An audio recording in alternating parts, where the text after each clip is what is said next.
আমরা গত লাস্ট 3 ভিডিওতে আমরা কি করছি, এসি সার্কিটের ফান্ডামেন্টাল কিছু বিষয় নিয়ে আলোচনা করছি।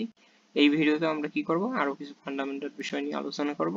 সো বিষয়গুলো যাওয়ার আগে আমার হাম্বল রিকোয়েস্ট, আমরা সার্কিট বাংলা একাডেমি চ্যানেলটিকে সাবস্ক্রাইব করব এবং শেয়ার করব। সো আমাদের আলোচ্য বিষয় এসি সার্কিট।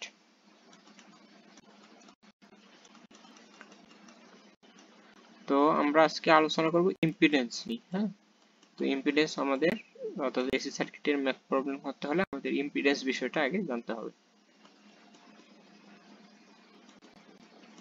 ইম্পিডেন্স, তো দেখো আমরা যদি ইম্পিডেন্স বিষয়টা জানতে পারি তাহলে আমরা সব বিষয়গুলো আমরা আরো ইজি ভাবে বুঝতে পারবো। তো ইম্পিডেন্সকে জেড দ্বারা ডিনোট করা হয়, অর্থাৎ আমরা ইম্পিডেন্সকে কি দ্বারা ডিনোট করব, জেড দ্বারা, রাইট? আচ্ছা, তো ইম্পিডেন্স জেড ইকুয়াল টু আমরা কি লিখতে পারি, জেড ইকুয়াল টু আর, হ্যাঁ, আর প্লাস মাইনাস জে এক্স। এখানে এক্স দ্বারা কি বোঝায়, এখানে এক্স হলো আমাদের ইন্ডাকটিভও থাকতে পারে, রেজিস্টিভও থাকতে পারে। হ্যাঁ, সরি ইন্ডাকটিভ এবং ক্যাপাসিটিভ দুইটা থাকতে পারে। এখানে এক্স এলও থাকতে পারে, আবার এক্স সিও থাকতে পারে। এখানে জাস্ট একটা ফান্ডামেন্টাল, সরি আমরা জাস্ট একটা সংখ্যা ধরে নিচ্ছি এক্স, কি বোঝায় তখন আমরা একটু পরবর্তীতে জানবো। হ্যাঁ, এই বিষয়টা মনে রাখবা। অর্থাৎ এক্স এক্স এক্স এখানে কি হবে, ইন্ডাকটিভ হতে পারে। এখানে এক্স এর মানটা যদি ইন্ডাকটিভ হয়, হ্যাঁ, এক্স যদি কি হয়, ইন্ডাকটিভ,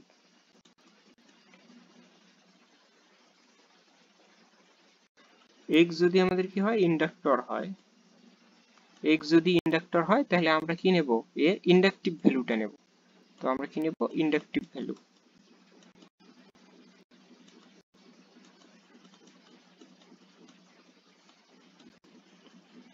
তাহলে এক্স যদি আমাদের কি হয়, ইন্ডাক্টর হয়, তাহলে আমরা কি নেব, ইন্ডাকটিভ ভ্যালু নেব। সো অর্থাৎ ইন্ডাকটিভ ভ্যালুটা কি, এক্সএল। এক্সএল ইকুয়াল টু কি আমরা কি জানি, আমি কিন্তু লাস্ট ভিডিওতে দেখাই দিয়েছি, জে ওমেগা এল, রাইট? তাহলে এই ক্ষেত্রে আমাদের ইম্পিডেন্সের সূত্রটা কি হবে, ইম্পিডেন্স জেড ইকুয়াল টু কি হবে, আর অর্থাৎ ইন্ডাকটিভের ক্ষেত্রে আমাদের কি হয়, অলওয়েজ মানটা কি হয়, প্লাস হয়। আমি কিন্তু লাস্ট ভিডিওতে দেখাই দিয়েছি, রাইট? ইন্ডাকটিভের ক্ষেত্রে কি হয়, আমাদের অলওয়েজ প্লাস হয়, জে ওমেগা এল। তাহলে দেখো ইন্ডাকটিভের ক্ষেত্রে অর্থাৎ ইন্ডাক্টরের ক্ষেত্রে আমরা ইন্ডাকটিভ ভ্যালু নেব এবং ইন্ডাকটিভ ভ্যালুটার মান কত, জে ওমেগা এল। আর তাহলে আমাদের ইম্পিডেন্সের সূত্রটা কি হবে, Z equal to R plus J omega L, right? এই বিষয়টা একটু মনে রাখবা, এখান থেকে আমরা একটা ফর্মুলা পেলাম, এটাও আমাদের একটা কাজে লাগবে। তো আমরা এখন দেখব ক্যাপাসিটরের ক্ষেত্রে। তো ইফ যদি আমাদের কি হয়, ইফ এক্স যদি আমাদের কি হয়, ক্যাপাসিটর হয়,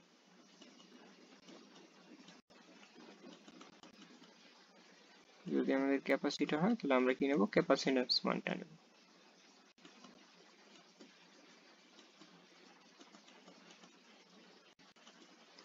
ক্যাপাসিট্যান্স ভ্যালুটা নেব।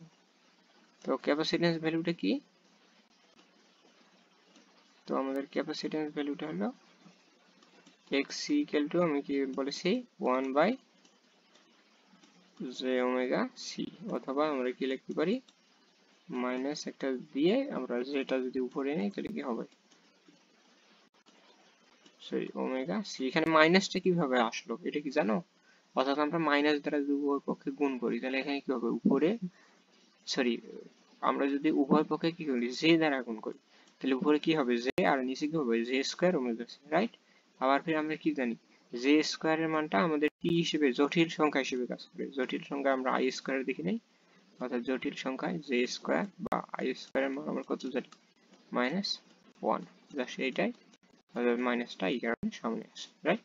আচ্ছা, তো এই বিষয়টা একটু মনে রাখবো। সেক্ষেত্রে আমাদের ইম্পিডেন্সের ফর্মুলাটা কি হবে, আর অর্থাৎ আমাদের ক্যাপাসিটরের ক্ষেত্রে অলওয়েজ ঋণাত্মক হয়, হ্যাঁ, 1 বাই জে ওমেগা সি। এই বিষয়টা মনে রাখবো। অর্থাৎ যদি আমরা এই ভ্যালুটা নিই তাহলে কি হবে, আর প্লাস মাইনাস মাইনাস প্লাস হয়ে যাবে, দ্যাট মিনস কি হবে, জে বাই ওমেগা সি। এখন যেটা ভ্যালু নেই আমাদের কাছে সুবিধা হবে সেইটা, তাহলে এই বিষয়টা একটু মনে রাখবো। এইটা আমাদের একটা সূত্র, অথবা এইটা। এই বিষয়গুলো একটু রেড মার্ক করা অংশগুলো একটু মনে রাখবা। তো আমাদের এককগুলো একটু মনে রাখতে হবে, যেমন ইন্ডাক্টরের একক কি, যদি আমি এককগুলো দেখাই তাহলে ইন্ডাক্টরের একক কি, হেনরি। হ্যাঁ, এই বিষয়টা একটু মনে রাখবা। আর ক্যাপাসিটরের একক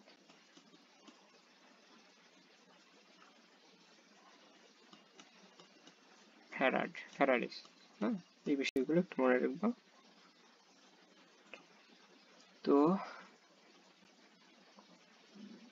তো এখান থেকে আমরা এক্সেল এর মান কত পাইলাম, যে ওমেগা এক্সেল না। তো এখান থেকে আরেকটা যদি আমরা মডুলাস মানটা নিই, এক্সেল এর যদি আমরা মডুলাস মানটা নেই এবং মড মানটা নেই, এবং এক্সি এর যদি আমরা মড মানটা নেই, ঠিক আছে, মড মানটা কি হবে, এক্সেল এ আমাদের যেটা ওমিট হয়ে যাবে। হ্যাঁ, তাহলে এখানে কি হবে, ওমেগা এল, রাইট। এখানে একটা ফর্মুলা পাইলাম, তাহলে এখানে কি হবে, J by sorry 1 by J omega C না, জাস্ট আমাদের কি হবে, যেটা ওমিট হয়ে যাবে, অর্থাৎ মডুলাস মান নিলে আমাদের যেটা কি হয়, ওমিট হয়ে যাবে। এই বিষয়টা, অর্থাৎ এই সূত্র দুটো একটু মনে রাখবা। সো এই হলো আমাদের একটু প্রিলিমিনারি আলোচনা। তো আমরা নেক্সট ভিডিও থেকে আমরা কি করব, আর কিছু মান দেখবো। হ্যাঁ, প্রিলিমিনারি আলোচনা। তো এই ভিডিওটা শেষ হওয়ার আগে আমি আরেকটু বিষয় একটু বলতে চাই, অর্থাৎ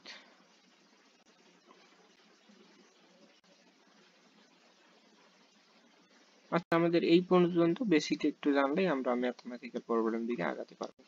সো এই ভিডিওটা এই পর্যন্তই, আমরা নেক্সট ভিডিওতে আরো কিছু ফান্ডামেন্টাল নিয়ে আলোচনা করবো। So that's it for today. Allah হাফেজ।